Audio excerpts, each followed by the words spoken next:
Les podcasts du Figaro. Ils s'appellent Simon Castaldi, Poupette Kenza, Capucine Anave, Amandine Pélissard, Félicia, Julien Berthe ou Lenuzza.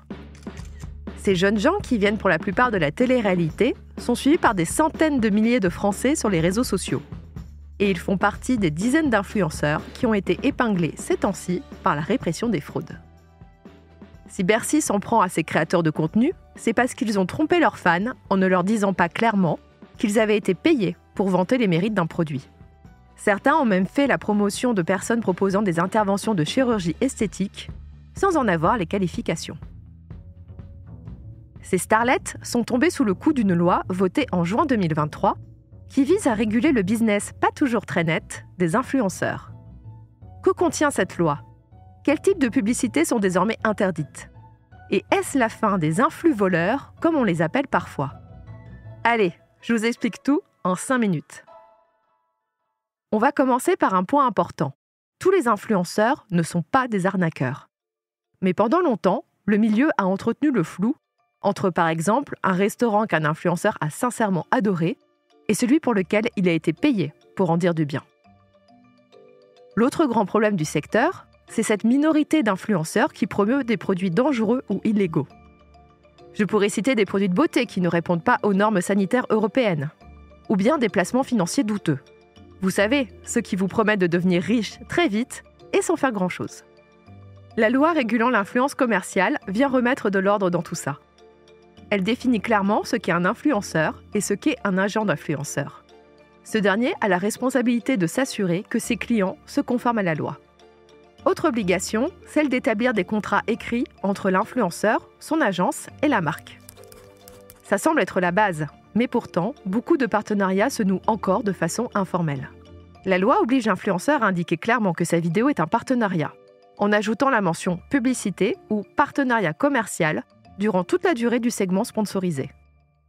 Les influenceurs n'ont plus le droit de faire la promotion de certains types de produits ou services. Parmi eux, la chirurgie esthétique, les thérapies miracles, le tabac, les crypto-monnaies ou les services de conseil en paris sportifs. Et pour s'assurer que cette loi s'applique aussi aux influenceurs français installés à l'étranger, la loi les oblige à avoir un agent en France et à souscrire à une police d'assurance de responsabilité civile. Dans le cas contraire, ils sont en infraction. C'est la répression des fraudes, que vous connaissez aussi sous le sigle de DGCCRF, qui est chargée de surveiller les influenceurs. Les enquêteurs exploitent les signalements des internautes sur la plateforme Signal Conso, mais aussi les remontées des collectifs d'aide aux victimes d'influenceurs. Une fois un suspect repéré, l'enquêteur va suivre sa production de contenu et monter un dossier contre lui. Une fois celui-ci bouclé, l'influenceur est interrogé par la DGCCRF qui lui permet de se défendre.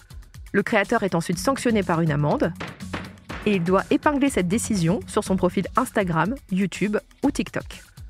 3 mois après sa promulgation, cette loi a déjà eu un impact considérable. Les starlettes de la télé-réalité ont perdu une bonne partie de leurs contrats publicitaires qui provenaient de marques douteuses. Adieu les rêves de vie facile sous le soleil et la fiscalité avantageuse de Dubaï. Le reste du marché, lui, se structure et donne des gages de bonne conduite. L'industrie de l'influence n'est pas morte, bien au contraire. Mais elle est en train de se débarrasser de ses mauvais élèves.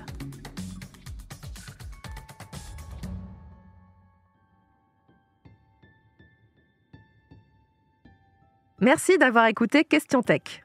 Je suis Chloé Voitier, journaliste au Figaro Économie. Si cet épisode vous a plu, n'hésitez pas à le partager autour de vous et abonnez-vous au podcast Question Tech pour ne pas rater nos prochaines publications. Vous pouvez retrouver Question Tech sur le site du Figaro, sur Figaro Radio, mais aussi sur Spotify, Deezer ou Apple Podcast. Et n'oubliez pas, dans la tech, il n'y a pas de questions bêtes. À bientôt!